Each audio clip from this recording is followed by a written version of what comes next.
आसमान तारा शंखा को जतनरे पुरेई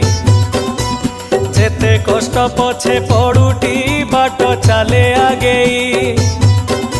सांताणी घर पिंडारे जाई बसी पड़िला आसमान तारा आनीची केते डाक छाड़िला डाक शुणी देई बहुटी धाई आसे पिंडा को आसु नाही आजी काहींकी टेकी चाहे मुंड को।